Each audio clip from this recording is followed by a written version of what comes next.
I'm Michelle, and I find the wines.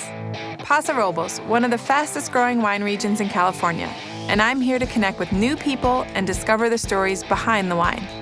I'm Troy, and I grow the grapes. I live here in Paso Robles, and we farm wine grapes, cattle, hay, and small amount of sheep. I'm seventh generation farmer on my father's and grandfather's side. We grow about 250 acres of Cabernet. Mina Mesa is very important to us.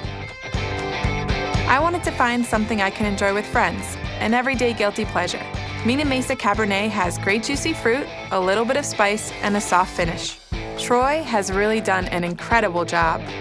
I make these grapes shine by letting them have a good, long growing season, not trying to rush them to ripen, and just taking our time and letting them do their thing, and they end up turning out great.